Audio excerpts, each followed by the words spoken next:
This empire is mine now. Your lies end here. Impossible. You know, I still remember that day like it was yesterday, the kind of day that starts off feeling like just another grind in the corporate jungle, but ends up flipping your whole world upside down, and in the best way possible. Picture this. I'm walking into this sleek boardroom in downtown Chicago, the air thick with that old money vibe.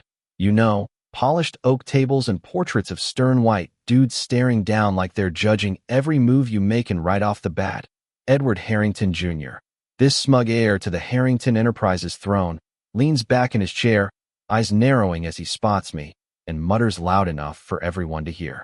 Who let the diversity hire crash the party?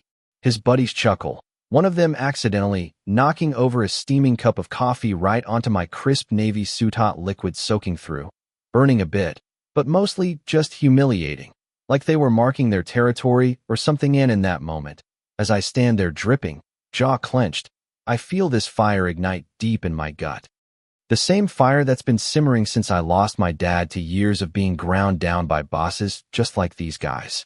It wasn't just the spill or the snide comment, it went deeper, way deeper, rooted in this twisted power play that's been eating at Harrington Enterprises for years, ever since they started gobbling up smaller firms like mine to stay afloat during their big financial nosedive 5 years back. See, I'm Aisha Thompson, CEO of Thompson Innovations, and we'd quietly snapped up a solid 35% stake in their company when they were on the ropes, desperate for cash after a string of bad investments and shady deals that left their books looking like Swiss cheese. But they never bothered to look beyond the surface, assuming I was just some token black woman there to fill a quota, not the one holding the cards that could bring their whole empire crashing down. My dad, he was a factory worker for a place like this back in Detroit, putting in 30 years only to get passed over for promotions time and again because, well, he didn't fit the executive look, and it wore him down until his heart just gave out one day. Stress, the doctors said, but I knew it was the constant drip of discrimination, the way they made him feel small, invisible. And standing there in that boardroom, coffee pooling at my feet, I swear I could hear his voice in my head, whispering, "Don't let him break you, kid." So instead of exploding, I just straightened up, forced a smile that felt like razor blades, and pressed this tiny button on my smartwatch. Clicking. That's when the real game began, though they had no clue yet. As I rode that elevator up to the executive floor, my mind was racing back through all the battles that got me here, top of my class at Stanford Business School, building Thompson Innovations from a garage startup into a tech powerhouse specializing in green energy patents, the kind that could revolutionize manufacturing. But these Harrington folks, they saw none of that. To them, I was an intruder in their boys' club, a threat to the status quo they'd guarded like a family heirloom. The receptionist, this perky blonde named Emily, barely glances up as the doors open, saying, "Excuse me, the cleaning staff entrance is around the corner," her tone all sugar-coated superiority, like she was doing me a favor. And the security guy, big burly type named Frank, chimes in with, "Yeah, ma'am, service elevators that way," his hand hovering near his radio, ready to call in reinforcements if I didn't scamper off like a good little outsider. But I kept walking, heels clicking on the marble like a countdown, and when I pushed open those conference room doors, there was Edward Sr., the old patriarch, sitting at the head like a king on his throne, extending a wrinkled hand without standing, and drawling, "Ah, must be Alicia, right? Or was it Anita? We're thrilled to have you here for our inclusion program, keeps the regulators off our backs." His son, Edward Jr., smirks from across the table, adding, "Yeah, let's keep things simple today, huh? Wouldn't want to overwhelm you with the big numbers," and slides over this dumbed-down report. Charts rounded off like they were explaining math to a toddler, while Victoria Lang, their sharp-tongued legal chief, pipes up with, "Exactly. Dear, we'll handle the heavy lifting. You just nod along." God, the condescension was thick enough to choke on, each word laced with this underlying venom born from their fear that someone like me, with my background, might actually expose the rot at the core of their operation, like the way they'd been siphoning off profits through hidden accounts to fund their lavish lifestyles, or ignoring safety protocols in their Indiana plants that led to workers getting hurt, all to boost quarterly earnings and keep shareholders happy. I sat there, fingers tight on my briefcase, documenting every snide remark on my phone under the table tap, recording audio snippets, noting the way their eyes flicked away when I met their gaze, and that's when I caught the eye of Carla Ramirez, this mid-level manager who'd been with the company for a decade, her face flushing with what I later learned was a mix of empathy and her own buried rage. She'd been passed over for promotions too, labeled too aggressive for speaking up about inequities, and in that shared glance, I saw a spark, like she was deciding right then to pick a side. As the meeting dragged on, Edward Jr. launches into this PowerPoint that's basically a parade of lies, fudged revenue streams, patents they'd borrowed from my firm's labs without credit, worth about $1.8 billion in stolen IP, he says, all patronizing. Now, I know this might be a lot, but think of it like a cookbook for cash. Easy peasy, his laugh echoing like nails on a chalkboard, while inside I'm seething, thinking about how my dad's old plant had similar cover-ups, accidents swept under the rug to protect the bosses. But I didn't snap back, not yet. Instead, I let them dig deeper, their arrogance blinding them to the tiny recording device I'd planted in my water glass, blinking red like a silent witness, capturing every incriminating word as they joked about putting the help in their place. Carla, bless her, waits until we're stepping out for a break, which was really just them shooing me away like an annoying fly, and she brushes past me in the hall, slipping a flash drive into my hand, whispering, "Plant accidents in Indiana, 15 workers injured last quarter, buried by the CFO's team mails proving they knew." Her voice trembled, but there was steel in it, born from years of watching the Harringtons manipulate the system, favoring their cronies while folks like her, Latina and outspoken, got sidelined. It wasn't just racial for her. It was about class too, this deep-seated resentment toward the elite who treated the company like their personal piggy bank.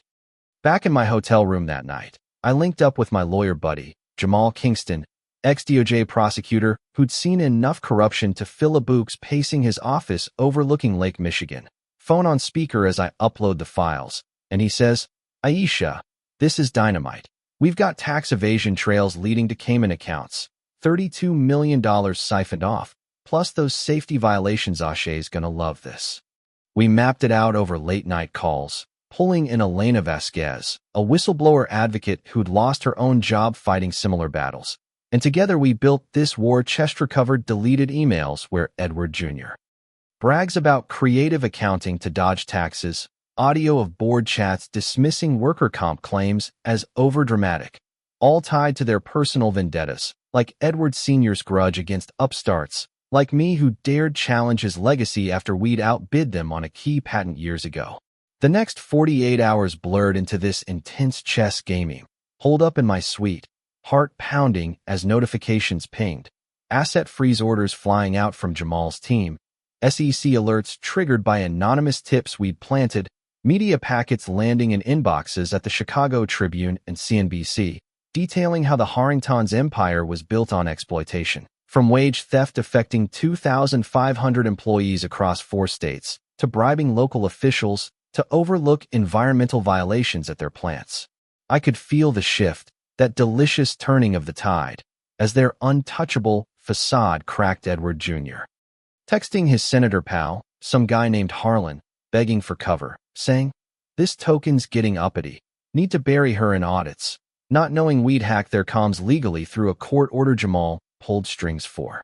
And Carla? She was all in now, feeding us real-time intel from inside. Her motivation crystal clear. Revenge for her brother, who lost a lung to chemical exposure at one of their facilities, a case they settled quietly to avoid scandal. But now, with our plan, it was all coming out. By Thursday night, the noose tightened.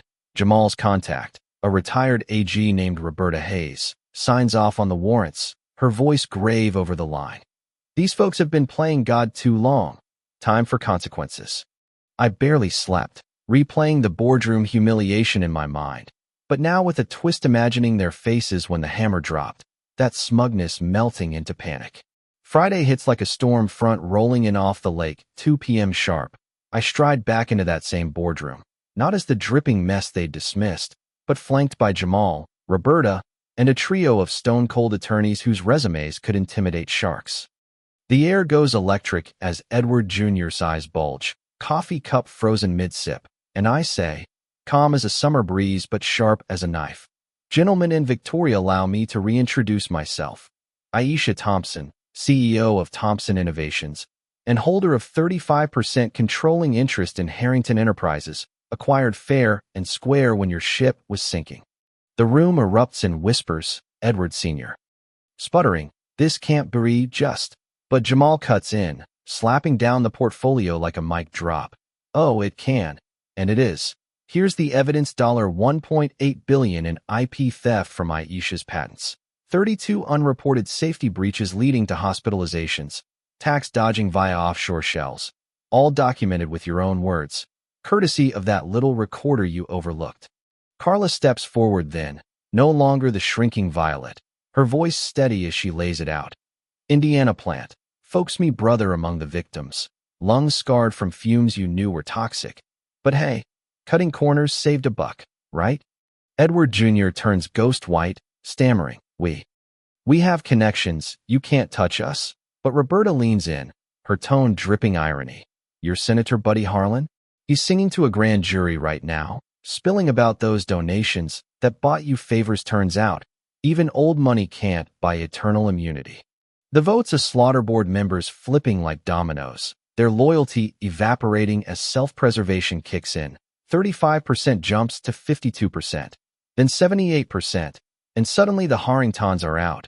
Carla's installed as interim CEO, her eyes shining with this mix of triumph and tears as she announces, first order, $40 million for safety overhauls and victim payouts. No more hiding behind spreadsheets. Edward Jr.'s last gasp is pathetic. You'll regret this. Our name means something. But I just smile, replying, meant something past tense. Ed, now it's federal indictments and perp walks for you. Watching them get escorted out by feds later that afternoon. Cuffs clicking in the lobby where they'd spilled that coffee. It was poetic, flashbulbs popping, their empire crumbling in real time, while Carla and I shared a nod, knowing this wasn't just revenge, it was rewriting the rules for everyone who'd been stepped on. 6 months on, Harrington's rebranded as Ramirez Dynamics under Carla's lead, thriving with diverse boards and real worker protections. Me dad's old plant even got a memorial plaque for the unsung heroes, and I started the Thompson Legacy Fund, scholarships for underrepresented kids chasing business dreams, turning that stolen IP money into futures brighter than any boardroom light. But here's the thing that still nags at me, the part that keeps me up sometimes. Was it pure justice, or did I let my pain push me too far, blurring lines between righting wrongs and outright destruction? I mean, the Harringtons lost everything, homes auctioned off, names dragged through mud, and while they deserved it for the lives they ruined, part of me wonders if mercy could have been an option, or if that would have just let the cycle continue. What do you think? Did I go too far in the name of payback, or was this the shakeup corporate America needed? Drop your thoughts in the comments below.